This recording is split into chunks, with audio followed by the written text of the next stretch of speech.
안녕하세요. 골드만 삭스입니다.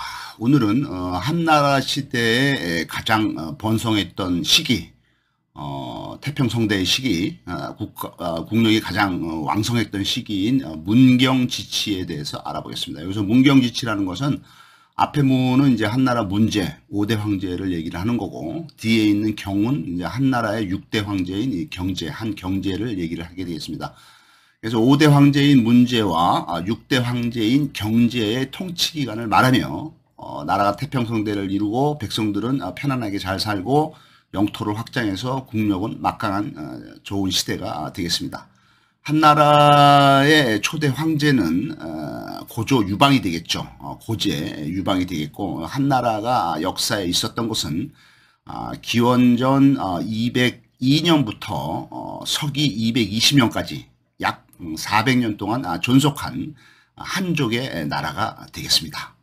중국 역사가 이제 상당히 오래되었지만은 대부분의 중국의 왕조들은 한족이 아닌 오랑캐의 나라였던 것입니다. 그래서 이제 한족, 중국에 원래 있던 황제 혼원의 자손인 한족이 다스린 통치 국가는 지금 말씀드린 기원전 한 202년부터 서기 220년까지의 한나라, 그 다음에 이제 명나라가 있겠죠.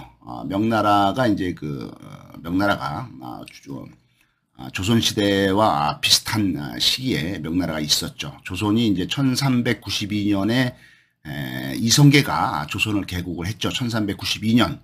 그보다 조금 전인 1360년경에 명나라의 주원장이 명나라를 세웠죠. 조선은 이제 1392년에 건국이 돼서 1905년에 이제 한일합방 될 때까지, 아니면은 이제 1895년에 이제 청일전쟁이 일어나고, 그다음에 이제 을미사변, 민비가 살해당하는 민비 그런 일이 일어나고, 뭐 이제 여러 가지 이제 갑오경장 뭐 이제 복잡한 사건이 있었죠. 근대화가 되면서. 그다음에 이제 일본이라든가 청나라의 침입을 받아서 상당히 이제 어려운 시기를 겪었던 게 이제 1895년에 조선의 말 고종 때 일이었고, 드디어 이제 청일전쟁에서 이제 청나라가 지면서 일본이 이제 동남아시아에 이제 주도권을 갖게 되면서 그다음에 이제 청일전쟁의 여파로 인해서 이제 일본하고 청나라하고 시모노세키 조약을 맺죠. 일본의 시모노세키에서. 그러면서 이제 청나라가 조선에 대한 지배권을 이제 잃게 되죠. 그다음에 이제 일본이 이제 조선을 이제 거의 이제 지배하는 식으로 되는 거죠. 그래서 이제 1898년에 청일전쟁에서 일본이 이긴 다음에 청나라와 맺은 시모노세키 조약에서는 청나라에 대한 조선의 조공 무역을 이제 없애버립니다. 그래서 조선이 이제 청나라의 지배에서 벗어나게 되면서 조선의 이제 독립을 선언하는 것 같지만은 청나라 대신에 일본이 조선을 지배하는 양식으로 가게 되는 거죠. 그래서 이제 1895년에 이제 청일전쟁에서 이제 일본이 우세를 하면서 1898년에 이제 고종이 대한제국을 선포를 하죠. 그래서 대한제국이 이제 독립제국이다. 청나라로부터는 이제 지배를 안 받는다. 뭐 이런 식으로 돼 있죠. 이제 형식상으로는. 그러면서 이제 조금 지난 다음에 1905년에 이제 을사보호조약을 맺으면서 조선이 이제 외교권을 일본에게 박탈당하죠. 그다음에 이제 1910년에 조선이 이제 완전히 한일 합방으로 인해서 일본의 식민지가 돼버리죠. 그러니까 조선이 이제 1898년에 이제 대한제국이 설립되면서 이제 조선이 없어진 거는 이제 형식적인 거고, 결국에 일본의 합방이 된 게 이제 1910년까지니까 조선은 이제 1392년부터 1898년이나 1910년까지 거의 500년 동안 존속을 한 것이 조선이 되겠습니다. 그거에 반해서 중국의 명나라는 이제 조선과 비슷한 1360년에 건국이 되었지만은 1636년, 요거 1636년이 이제 병자호란이죠. 병자호란이 일어나서 청나라의 홍따이지가 조선을 침공을 해서 조선의 인조 왕이 남한산성에서 머리를 숙이고 삼두 그런 이제 구복인가 아무튼 그런 아주 비참한 청나라에 이제 무릎을 꿇은 거죠. 그게 1630년 이제 병자호란이고, 그 전에 이제 1618년에 이제 또 정유재란도 있었고 해서 청나라의 공격이 들어왔죠. 그래서 어떻든 청나라가 이때 이제 막강해지면서 이제 그 이전에 왕조였던 명나라가 멸망을 한 거죠. 그러니까 이제 명나라는 이제 1360년부터 뭐 1636년까지 거의 한 300년? 뭐, 이 정도밖에는 존속을 안 한 겁니다. 그 대신에 이제 조선은 이제 500년을 존속을 했던 거고. 그래서 이제 중국의 역사를 볼 경우에는 요 명나라의 300년, 그 다음에 이제 한나라의 400년, 얘네들만이 이제 그 중국 본래의 한족들의 나라였고, 나머지 나라들은 이제 거의 다, 오랑캐가 지배를 했던 거죠. 그래서 마지막 왕조였던 청나라도 이제 1636년에 이제 그 홍따이지 뭐 그다음에 이제 뭐 그 누르하치 홍따이지 아버지가 누르하치죠. 홍따이지가 누르하치의 이제 8째 아들인데 요때 이제 중국을 통일을 하면서 청나라가 이제 명나라를 멸망을 시킨 게 이제 1636년 때니까 그때부터 청나라도 이제 마찬가지로 일본의 침략을 받아서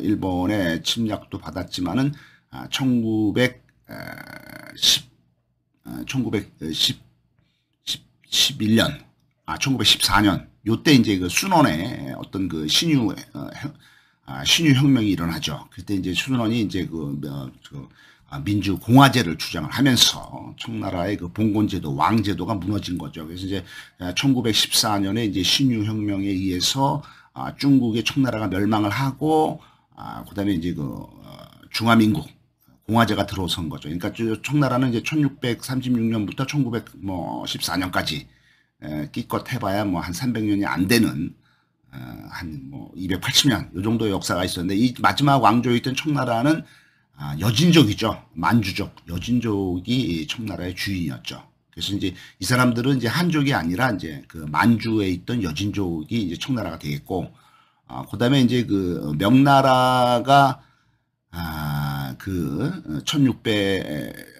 1300년에 이제 일어났을 때 그 전에 있었던 나라들이 이제 뭐 송나라도 있었고, 송나라도 한 300년 지속이 됐죠. 송나라도 이제 뭐 한족의 나라로 볼 수가 있는데 그 전에 있었던 이제 수나라, 당나라, 요 수나라, 당나라는 선비족의 나라죠. 선비족도 만주 쪽에 우리 그 압록강 북쪽 이쪽에 있던 그 선비족의 나라가 되겠습니다. 이제 오랑캐라고 볼 수가 있는 거죠. 그다음에 이제 중국이 이제 그 5, 16국 시대도 있고 뭐 5대 19 시대도 있지만은 이때는 이제 전부 다 그 오랑캐 시대였죠. 그래서 이제 전국이 분할이 돼서 거의 200년, 300년 동안 전국의 각지에서 군웅들이 활거를 했었는데 이 군웅들이 대부분 오랑캐들이었다 이거죠. 그래서 오랑캐들이 있는데 그 중국의 북쪽, 서쪽, 동쪽 이쪽에 있던 오랑캐들이 중국을 나눠서 지배를 했던 거죠. 천내에 와서. 그래서 이때 오랑캐들의 하나가 이제 뭐 강족도 있고 뭐 전족도 있고 뭐 티베트 쪽에서 온 전족, 그다음에 이제 뭐 북쪽에서 온 강족, 그다음에 이제 만주 쪽에서 온 뭐 선비족, 뭐 그다음에 뭐 흉노족, 뭐 돌골족, 뭐 이런 그 오랑캐들이 이제 중국을 나눠서 지배를 상당히 오랫동안 했다. 그래서 중국은 원래 황제의 헌원이 이제 조상이 되겠고, 그때 그 사망오제 시대를 거쳐서 고대 국가인 그 하나라, 은나라, 상나라를 거쳐서 오죠. 그래서 이제 하나라, 은나라, 상나라가 기원전 2000년부터 1600년까지가 하나라, 그다음에 기원전 1600년부터 기원전 1064년까지가 은나라, 뭐 상나라라고도 하죠. 그다음에 이제 기원전 1046년부터 기원전 250년대까지가 주나라. 그다음에 이제 춘추 전국 시대가 기원전 770년부터 시작이 돼서 춘추 시대가 기원전 770년부터 이때가 이제 주나라가 이제 서주에서 동주로 바뀐 그 해하고 똑같습니다. 그래서 이제 기원전 770년부터 기원전 403년까지가 춘추 시대, 기원전 403년부터 기원전 221년에 진시황이 중국을 통일하고 진나라를 세울 때까지가 전국시대 이렇게 되겠습니다. 그래서 그때까지 중국이 쭉 내려오다가 진시황이라는 한족이 중국을 통일을 했죠. 통일을 해서 그 진시황이 이제 중국의 최초의 그 진나라의 황제가 되었지만은 결국 진나라가 기원전 221년에 설립이 됐다가 기원전 210년에 진시황이 죽으면서 멸망을 하죠. 그래서 뭐 겨우 11년간의 역사밖에 없었고, 그 다음에는 바로 진시황이 죽으면서 기원전 209년에 전국에서 그 진승 5강의 난이 일어나고 뭐 그다음에 이제 뭐 항우장사 나타나고 그다음에 유비 나타나고 한신장군 나타나고 뭐 서로 뭐 싸우고 이러다가 결국에는 유방이 한나라의 고조인 유방이 기원전 202년에 다시 중국을 통일하면서 한나라가 시작이 된 거죠. 그래서 기원전 202년부터 기원전 서기 220년까지 400년 동안 한나라가 지속됐고 서기 220년에는 또 여러 가지 난들이 일어나죠. 전국에서 난이 일어나면서 한나라가 멸망을 하고 그 다음에 이제 나타난 것이 이제 삼국지가 되겠죠. 삼국지에 조조, 유비, 송곤 이 사람들이 나타나서 전국을 뭐 서로 싸우고 군웅활거의 시대를 거친 게 이제 한나라가 멸망한 서기 220년경이 되겠습니다. 그래서 결국에는 이제 조조가 승리를 하면서 조조의 위나라가 들어와서 한 60, 70년 동안 진행을 하다가 다시 또 전국에서 반란이 일어나고 뭐 자기 형제들, 친척들끼리 서로 왕위를 싸우고 뭐 이래다가 이제 서기 220년부터 그런 일을 하면서 이제 위나라가 한 5, 60년 동안 진행이 되죠. 조조의 자손들이 나라를 다스리죠.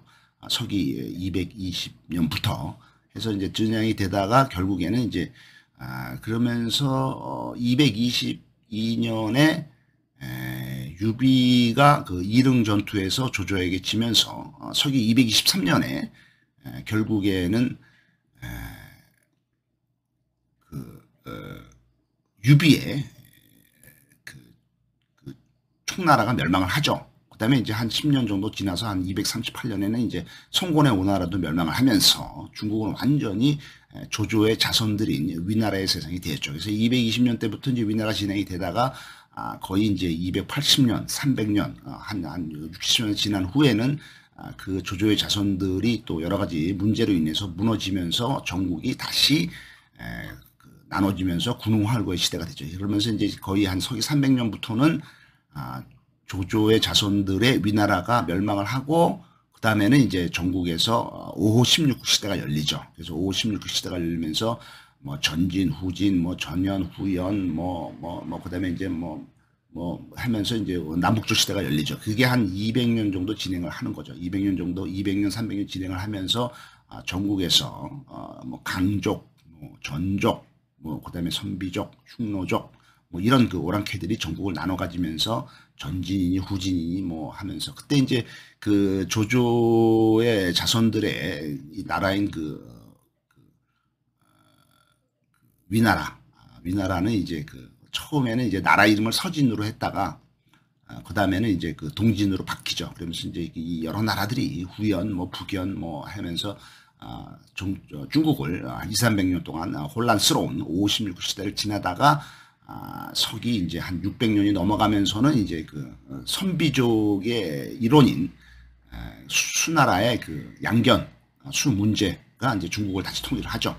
그래서 수나라의 양견이 중국을 통일을 했지만은 그 아들인 양제, 양광이 이제 결국에는 멸망을 하죠. 그래서 이제 한 15년 뭐 이 정도밖에 이제 수나라가 이제 한 20년밖에 안 하다가 그다음에 이제 당나라가 들어섰죠. 근데 당나라를 세운 당나라의 고조 이연도 역시 선비족의 장군 출신입니다. 그러니까 이제 선비족들이 수나라 당나라를 세웠고 그다음에 이제 청나라는 여진족 만주족이죠. 그다음에 이제 중간에 이제 1200년대 이제 발흥한 징기스칸의 원나라 징기스칸의 아들 손자인 꾸빌라이 칸이 세운 몽골 제국이 세운 원나라는 한 200년 정도밖에 중국 지배를 못했는데 얘네들은 또 몽골족이죠. 그러니까 중국의 한족이 지배한 거는 결국은 1300년대에서 1600년대까지 한 300년까지 지냈는데 명나라. 그다음에 이제 지금 한나라. 기원전 200년부터 서기 200년까지 400년 동안 중국을 지배한 한나라. 뭐 이 정도밖에 없었다. 그다음에 이제 서기 한 1000년경에 이제 한 2, 300년 존속을 했던 송나라. 요 정도가 이제 중국의 한족들이고 나머지는 거의 다 이민족들, 오랑캐들, 여진족을 포함한 것이 이제 중국을 지배했다 이렇게 됐습니다. 지금은 이제 중국의 한족인 마오쩌둥이 세운 중국 공산당 마오쩌둥이 세운 중화인민공화국이 중국을 지배를 하고 있습니다. 지금 한족의 세상이죠. 그래서 이 한나라가 이제 기원전 221년, 기원전 한 220년부터 기원전 한 202년부터 서기 220년까지 400년 지난 한나라의 초대 황제는 고조 유방. 두 번째 황제는 이제 해제 유영. 이 사람은 이제 유방의 아들입니다. 그다음에 이제 세 번째 황제는 소제 유공. 이 사람은 이제 그 유방의 이제 그 손자가 되겠죠. 그다음에 이제 해제의 아들이 되겠습니다. 그다음에 네 번째 황제는 이제 소제 유홍. 이 사람은 이제 그 어떤 뭐 친척이 되겠어요. 무슨 이 사람들의 이제 아들이나 손자는 아니고 여태우. 여태우가 이제 누구냐면 고항우라고도 하죠. 이 고항우가 한나라의 고조 유방의 마누라인데 아주 그 드센 여자입니다. 그래서 이 여자가 유방이 죽으면서는 17살의 어린 아들인 그 해제 유영이 즉위를 할 때 그 권력을 잡죠. 그래서 이제 권력을 막 남용을 하면서 자기의 그 외가족들, 그러니까 여씨들, 여태우니까 이제 그 오빠라든가 동생들이 다 여씨들, 사촌 여씨들을 막 끌어다가 이제 그 권력의 중심에 여씨들이 자리를 잡게 되겠습니다. 이때 이제 가장 높은 벼슬인 그 당시에 이제 여태우가 중국을 통치를 할 때 그 군사력이 중요하죠. 그래서 군사력이 중요한데 이제 한나라 군대가 남군과 북군으로 나눠져 있었죠. 그래서 남군과 북군이 있었는데 그 중에 이제 남군의 총사령관은 여산, 여태우의 뭐 사촌이죠. 뭐 조카라든가 뭐 이런 사람들. 그다음에 이제 북군의 총사령관은 이제 여록, 이 사람들 이제 조카나 뭐 사촌이죠. 그래서 여씨들이 이제 세력을 잡은 거죠. 유방이 죽으면서 마누라의 친척들 세력이 다 잘지면서 아들인 그 해제 유영은 17살의 왕이 되었지만은 너무 이제 나약하고 성격이 그 어려서 엄마한테 꼼짝 못하죠. 그러다가 이 사람이 이제 한 3, 4년 동안 통치를 하다가 무슨 이제 병이 걸려서 무슨 이제 정신적인 쇼크도 받았겠죠. 여태우가 막 그 이제 유방의 첩인 그 척부인하고 그 아들인 유여의라고 있는데 요 사람들이 이제 그 유방의 첩이었기 때문에 여태우가 이제 그 유방이 죽은 다음에는 이들을 다 불러다가 다 잘라버리죠. 뭐 코도 자르고 귀도 자르고 뭐 팔다리 다 잘라가지고 뭐 똥통 안에 집어넣어 죽여버리죠. 근데 이거를 본 아들인 17살의 해제가 정신적인 쇼크를 받고 일을 안 하죠. 일을 안 하고 이제 맨날 술이나 먹고 이제 놀기는 하다가 병에 걸려서 3년 만에 이 두 번째 황제인 해제 유영이 죽게 되겠습니다. 이 유영이 죽으면서는 이제 그 손자, 그러니까 유영이 해제의 아들인 소제 유공이 왕이 되는데 뭐 되게 어리겠죠. 뭐 한 두세 살밖에 안 되겠죠. 그러니까 이제 더 여태우가 이제 더 권력을 이제 남용을 하는 거죠. 그러면서 이제 여태우가 유방이 이제 죽은 이후에 한 15년 동안 이제 권력을 잡으면서 여시천하가 돼버리죠. 그러다가 이제 여태우가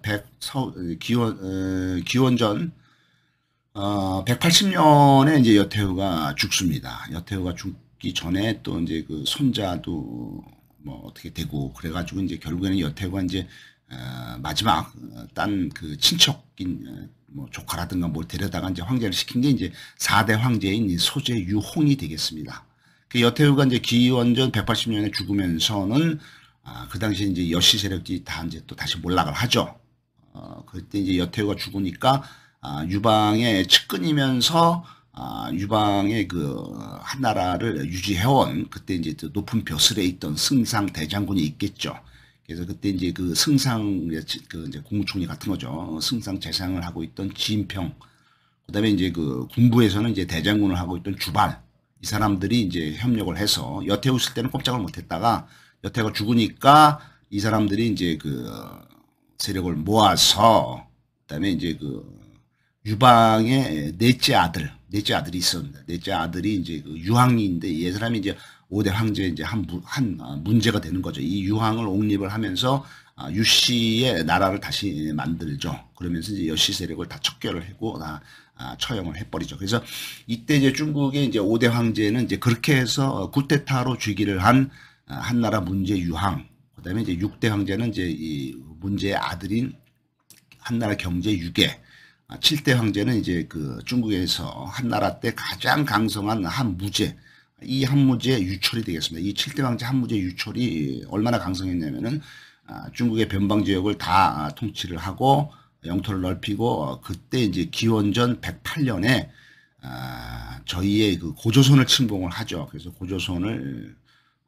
멸망을 시키죠. 그래서 이제 한무제 때 고조선이 이제 공격을 받아서 완전히 멸망을 했다. 그러면서 그때 한사군을 이제 조선에다가 한사군을 설치하죠. 근데 그 당시에 이제 한무제가 점령을 했다고 하는 한반도, 조선은 이제 한반도가 아니고 그 요동반도가 되겠습니다. 그래서 이제 요동반도 쪽에 있던 고조선을 기원전 108년에 한무제가 공격을 해서 승리를 하고 거기다 한사군을 설치를 했다. 그래서 한사군의 위치는 요동반도 아니면은 요하 서쪽에 있는 요소 지방이 되는 걸로 되어 있습니다. 아무튼 고조선이 이제 기원전 108년에 이제 그렇게 이제 그 세력을 잃게 되죠. 그래서 세력을 잃게 되면서 그다음에 이제 고조선은 이제 상당히 이제 쇠락해지고 그 대신에 이제 그 반응을 한 게 이제 더 북쪽에 있던 그 고조선의 후예들이 이제 부여, 그다음에 이제 그 압록강 쪽에서 이제 반응을 한 고구려, 뭐 그다음에 이제 그 동쪽에 함흥이나 원산 쪽에 있던 뭐 옥저, 동해, 뭐 그때 전부 다 이제 요 나라들, 그다음 요 나라들이 전부 다 이제 그 예맥 쪽이죠. 예맥 쪽. 그래서 이제 고조선이 이제 기원전 108년에 이제 멸망을 했지만은 그래도 그 후손들이 세운 각자의 나라들, 부여 고구려들이 번성을 해서 결국에는 만주 지역은 계속해서 고구려가 지배를 했다 이렇게 되어 있습니다. 한나라 문제 유항 이 사람은 기원전 202년에 태어나서 기원전 157년에 45살에 죽은 걸로 되어 있습니다. 제위는 기원전 180년, 요 180년이 이제 그 한나라 고조 유방의 마누라인 여태가 죽은 해가 되겠습니다. 이때부터 기원전 157년까지 22살의 왕이 돼서 이제 옥립을 당한 거죠. 대신들한테. 그래서 23년 동안 상당히 오랫동안 통치를 하면서 나라를 안정화시킨 명군으로 되어 있습니다. 한 문제는 유방과 여우가 만든 건국 초기에 단단한 기틀을 기반으로 해서 본인이 아주 더 좋은 사람이에요. 근검 절약을 했으니까. 근검 절약하고 그다음에 이제 그 경제에 신경을 써서 소금과 철 생산을 증가를 시키고 직업을 다양화시키고 생산 유통 경제가 활성화가 되겠습니다. 또한 개방 정책을 통해서 산림과 하천을 개발을 하고 공업과 상업 발달에도 힘을 쓰게 되어 있습니다. 여태우가 죽은 후에 형제들에 의해서 황제로 추대가 되는 유방의 네 번째 아들이 되겠습니다. 선양경왕, 이건 한 지방의 이제 왕이죠. 중국이 이제 지방을 이제 쭉 이제 분할 통치를 하니까 이제 왕으로 임명을 해주죠. 뭐 회계왕, 뭐 국왕왕, 뭐 양왕, 뭐 이런 식으로 해서 중국을 여러 개로 나눠서 뭐 산동성, 산시성, 뭐 절강성, 뭐 장추성, 뭐 이런 그 성들을 지배를 하게 왕으로 임명을 해주죠. 그래서 이제 그 중에 하나인 선양경왕 주허우가 여씨의 잔존 세력을 토벌을 하고 유항을 황제로 추대를 하게 됩니다. 선양경왕 주허우가 누구냐면은 이 사람도 그 유방의 아들입니다. 6번째 아들인가 뭐 그런데 형을 이제 이복형을 이제 추대를 한 거죠. 그래서 이 사람이 선양경왕 주허우가 유장이 되겠습니다. 유장이 이제 유항을 추대를 했다. 근데 이 사람이 이제 상당히 군사력을 갖고 있었고 군사적으로 상당히 많은 공헌을 했어요. 그래서 그 기원전 180년에 이제 여씨 세력을 몰아낼 때 이 선양경왕 주허우 유장이 그 이제 그 장안에 그러니까 그 저 수도 서울에서 그 여씨의 군사력을 갖고 있던 그 여산 남군의 그 총사령관인 여산을 궁안에서 마주쳐가지고 그 여산을 싸워가지고 이제 그 이기죠. 그래서 이제 여산을 처형을 하죠. 그러니까 최고 높은 그 여산을 이제 처형을 하면서 여씨 세력이 완전히 몰락하는데 이 유장이 직접 군사 1천을 데리고 궁안에서 여산과 붙었다 이거죠. 붙어가지고 이겼다 이거죠. 그래서 이제 여씨 세력 완전히 몰락하는데 최고의 공을 세운 사람이 이 선양경왕 주허우인 유장이 되겠습니다. 유방에 뭐 6째 아들, 7째 아들 되는데, 근데 이복형인 4째 아들 유항이 대신 이제 황제로 추천을 되죠. 그래서 유장이 그때 이제 큰 공을 세웠고, 이때 여시 세력이 이제 그 남군에 있던 그 여산을 이제 궁에서 몰아냈고, 그다음에 이제 북군의 총사령관인 그 여록이 있는데, 이 사람은 이제 그 이제 친구의 권유의 그 권유를 야 너 물러나라, 이거 이랬으면 위험하다 해서 이제 그 북군의 총사령관인 여록은 이제 스스로 군권을 내려놓고 고향으로 돌아간 걸로 되어 있습니다. 기원전 196년에 이 사람이 이제 그 한 문제 그 유항이 6살이 밖에 안 되었을 때, 대나라의 그 대나라는 이제 중국의 이제 그 이제 약간 북쪽이죠. 조나라하고 대나라가 북쪽인데, 조나라와 가까운 대나라의 왕인 진희가 반란을 일으킵니다. 그 한나라 유방에 대해서. 기원전 196년에 이때 이제 유방이 직접 군대를 이끌고 대나라를 이제 진압을 하죠. 반란을 진압을 하고, 그때 이제 그 자기의 그 넷째 아들인 유항을 문제를 대나라 왕으로 임명합니다. 그 다음에 이제 대나라 왕을 이제 그 6살 때 이제 왕으로 임명이 되죠. 왕으로 임명이 되고, 아버지가 해준 거죠. 추가로 이제 태원군까지 이제 그 부여받은 이 6살 유항은 수도를 이제 태원군의 진양현 산시성 타유위안시로 정하게 되겠습니다. 그래서 이제 그때 이제 그 유항이 초기에 이제 그 왕으로 자리를 잡은 거, 대나라 왕으로 잡은 것이 요 정도가 되겠습니다. 그래서 여기가 이제 산시성인데, 이제 중국은 이제 이렇게 중국을 보면은 여기 이제 그 산동반도가 있겠죠. 산동반도가 있고, 여기 바레만이 있고, 여기가 이제 황해가 되겠죠. 산동반도의 왼쪽에 서쪽으로는 해서는 이제 여기 산동반도죠. 산동성. 이쪽에는 이제 허베이성과 허난성이 있죠. 그러니까 허베이성, 그다음에 허난성, 허북성, 하북성, 하남성이죠. 그래서 여기에 있고, 이쪽에는 이제 그 허베이성 쪽에 이제 그 텐진하고 베이징이 있죠. 여기에 서쪽에 이제 바로 이제 산시성이 있죠. 산시성이 있고, 이쪽에는 이제 섬서성이 있죠. 산시성, 섬서성, 그다음에 이제 간수성 이렇게 되겠죠. 그래서 이제 중국에서 보면은 거의 이제 중앙 지역이 되겠죠. 이 중앙 지역이 이제 산시성에 이제 왕으로 임명이 됐다 이거죠. 넷째 아들 유항이 문제가. 근데 이 산시성의 가장 중요한 도시가 요 가운데 있는 타유위안이 되겠습니다. 타유위안은 지금 이제 태원군이 되겠습니다. 여기에 이제 수도를 정했다는 얘기가 되겠습니다. 한 문제의 통치를 잘했죠. 그래서 이제 한나라의 그 안정적인 정치 기반을 마련한 거죠. 그래서 이제 한 문제의 통치가 무엇이냐, 이걸 볼 거면은 첫째 이제 그 당시에 유행했던 황노학 그 영향을 받아서 무의자연 사상에 기초를 하게 됐습니다. 막 약간 노자의 도가 사상 비슷한 거죠. 무의자연 사상, 황노학. 그다음에 인위적이고 무리한 정치는 피하고, 너무 이제 무리하게 공격적으로 하는 건 아니고 민생 안정과 순리를 따랐다 이렇게 되어 있습니다. 그다음에 유학자인 가의의 건의를 수용을 했다 이렇게 되어 있습니다. 말년에는 토지세를 폐지를 하고 백성들이 편안하게 살 수 있도록 세금을 줄여줬다. 백성들의 노동도 줄여줬다 이렇게 되어 있습니다. 그다음에 이제 그 당시에 이제 법적으로 악법인, 법보다는 이제 민생 안정에 주력을 한 거죠. 그 대신에 이제 악법인 연좌제라는 것은 네가 죄를 졌으면은 너의 친척이라든가 뭐 이런 사람들이 같이 친구라든가 같이 또 죄를 진 사람하고 같이 죄를 묻는 거죠. 그게 연좌제를 폐지를 하고, 신체를 고문한다든가 이런 그 육형을 폐지를 하게 되겠습니다. 그다음에 이제 언론의 자유를 보장해서 네가 하고 싶은 얘기 있으면 마음대로 해라 뭐 이런 식으로 하는 게 이제 한 문제가 잘한 통치가 되겠습니다.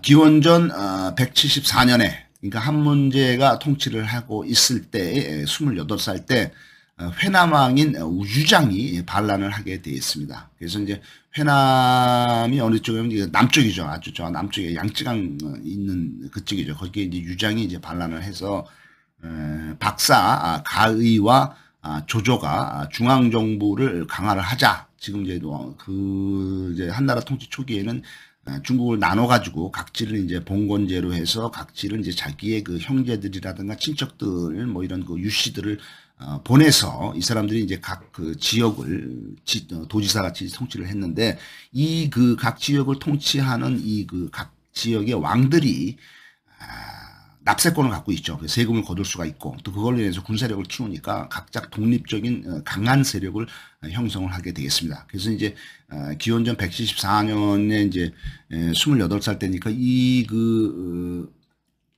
유장이 즉위를 한 게 기원전 180년이죠. 180년에 그 여태가 죽은 후에, 그러니까 22살 때 즉위를 했는데 6년이 지난 후에 그 회남왕인 유장이 이제 반란을 한 거죠. 그래서 이제 조정의 대신들이 이제 그 가이라는 사람하고 조조가 이거 지방의 왕들이 너무 강하니까 얘네들 세력을 좀 줄이자. 뭐 땅도 좀 빼앗고 뭐 해서 이제 통초를 강화해서 중앙정부가 강화해야 된다라고 할 수 있어요. 왜냐면 안 그러면은 이제 각지에서 계속 반란이 일어나고 이놈들이 이제 한다 이거죠. 그래서 그 회남왕 유장은 아까 그 혁혁한 공을 세운 사람이죠. 근데 그 유장이 이제 성향 경왕이었는데 어떻든 여기 이제 그 중국에 보면은 이제 요 상해가 있죠. 상해가 있는데 요 상해 요쪽 요 상해 위쪽이 바로 이제 장수성입니다. 장수성 강수성이라고 그러고 요 밑에가 이제 바로 절강성 저장성이라고 부르죠. 이제 절강성 저장성에 있는 게 요 항주.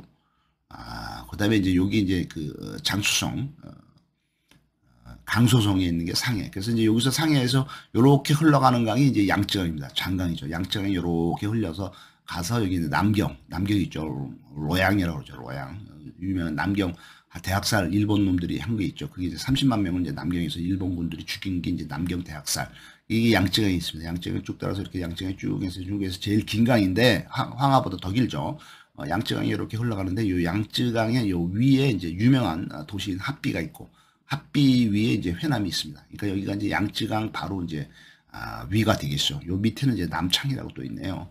근데 요 그 양쯔강하고 저 맨 그 산동반도 쪽에서 흘러가는 황하강 그 사이에는 또 이제 회하라는 강이 또 흐르고 있습니다. 그래서 여기 이제 회남 지역이 이제 상당히 이제 풍요로운 지역인데 이 그 조조의 대신들인 가이와 조조가 제후왕들의 영지를 삭감하자 그들의 세력을 줄이자 이렇게 했습니다. 하지만은 한 문제는 제후왕과의 대결을 피하고 그냥 군국제를 유지를 합니다. 뭐 영토를 뺏질 않은 거죠. 그냥 냅둔 거죠. 하지만은 이제 반란은 진압을 성공을 하죠. 한나라의 6대 황자인 한경제는 기원전 188년에 태어나서 기원전 141년에 사망을 합니다. 47살에 죽게 되었습니다. 제위는 기원전 157년부터 141년까지 31살에 즉위를 해서 16년간 통치를 하게 되겠습니다. 그러니까 뭐 꽤 그래도 오랫동안 통치를 한 거죠. 이 한 문제의 아들이 되겠습니다. 유학과 도교를 동시에 배운 그는 아주 그 소국적인 외교, 이 사람도 아주 정치를 잘했죠. 자기가 먼저 솔선수범을 해야 됩니다. 근검 절약을 하고 그다음에 중농주의 농사를 우선으로 하고 그다음에 세금 감면을 해서 백성들의 삶의 질을 높이도록 노력을 합니다. 그 당시에 이제 한나라 인구의 90% 정도가 농업에 종사한 걸로 되어 있습니다. 이때가 되니까 이제 벌써 이제 제후국들은 거의 이제 독립국 각자 이제 그 막강한 세력을 한 거죠. 그래서 독립국 수준이 되겠습니다. 그래서 이제 제후국이라는 게 이제 한나라가 이제 수도가 이쪽에 이제 이제 낙양 쪽이 되겠죠. 한나라가 이제 낙양, 그 다음에 이제 장안, 이쪽은 이제 중심 세력이죠. 이쪽이 이제 중심 세력이 이제 중원지방, 관중지방이죠. 이쪽이 이제 중심 세력이지만은 각지의 이제 왕들을 이제 임명을 한 거죠. 그래서 이제 여기에 이제 그 산동반도 쪽에는 이제 제나라가 이제 제왕, 그래서 한나라가 이제 최고고 이제 여기 이제 저희 친척들을 보낸 거죠. 유씨들을 보내서 통치를 하는데 어떻든 간에 여기에 왕으로 봉해준 거죠. 그래서 이제 봉건제에서 그래서 제나라가 이제 막강하죠. 산동반도 쪽에. 그 다음에 이제 그 밑에는 이제 초나라가 있었고 여기 이제 그 구강, 그 다음에 이제 형산, 그 다음에 이제 임강, 뭐 강 이런 나라들이 이제 왕들을 다 임명을 해준 거죠. 그래서 이제 왕들이 있고 여기 이제 또 다른 여기 이제 한나라가 이제 이쪽이고 이제 여기 이제 또 다른 한나라가 한문이 틀은 한나라가 있었고. 그다음에 하남 지역이 되겠고, 그다음에 이쪽에 이제 그 요동은 요동 지방이 됐고, 여기 이제 그 북쪽에 이제 연나라가 있었고, 대나라가 있었고, 이게 대나라가 이제 여기 이제 조나라입니다. 조나라 대나라가 있었고, 그다음에 여기 삼진 지역이 있고, 뭐 이런 식으로 해서 이제 전국을 이제 여기 계림 지역, 상문 지역 이렇게 해서 전국에 이제 제후왕들이 임명했는데 얘네들이 이제 거의 세금도 스스로 걷고 군대도 스스로 거느리고 있기 때문에 거의 독립국 수정이 되었다는. 근데 이제 한 문제는 이들을 내버려뒀는데 한 경제 때는 이제 이들을 이제 진압을 하죠. 그래서 좀 한나라 중앙 조정은 제후국의 승상만 임명하는 그런 형태였는데 어사대부인 조조가 건의에 따라서 한 경제는 제후왕의 권력을 줄이는 일에 시작을 합니다. 그래서 제후왕들의 영지를 몰수를 하고 중앙집권 체제를 강화를 한 게 한 경제가 그 조조의 그 건의를 받아서 시행하게 됩니다. 그래서 그렇게 하다 보니까 이제 제후왕들이 이제 불만이 생겼죠. 내 영토를 중앙에 뺏기니까. 그래서 이제 또 반란이 일어나죠. 그래서 이제 기원전 154년에 한 경제가 34살이 되었을 때 오나라 왕인 유비가 주도하는 5초 7국의 난이 이제 일어납니다. 그게 기원전 154년이 되겠습니다. 그래서 오나라가 이제 남쪽에 여기 양쯔강 지역에 이제 오나라죠. 여기 이게 이제 상해죠, 상해. 상해에서 이렇게 흘러가는 거니 이제 양쯔강이라고 말씀을 드렸고, 이 양쯔강, 장강 이쪽에 있던 나라가 이제 오나라, 여기를 풍요합니다. 여기는 이제 뭐 땅도 좋고, 뭐, 그다음에 여러 가지, 뭐, 소금도 많이 나고, 철도 많이 나고 해서, 오나라가 아주 번성을 했고, 경제적으로 부유한데, 여기를 지배하던, 유비가, 반란을 일으키고, 이게 다 퍼져서 이제 5초 7국, 7개 나라가 이제 반란을 일으킵니다. 그래서 여기서 이제 지동이 돼서 일어나고, 반란을 일으키니까,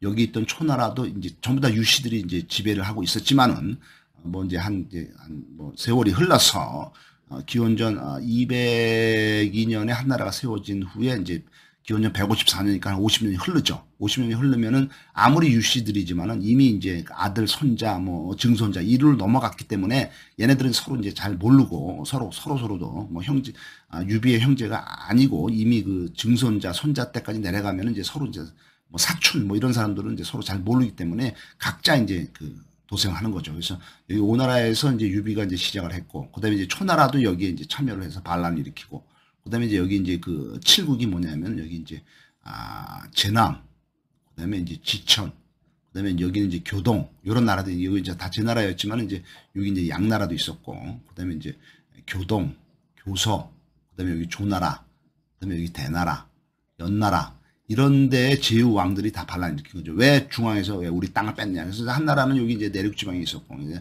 한 나라의 중심지가 여기 이제 장안, 그다음에 이제 낙양 이렇게 되겠죠.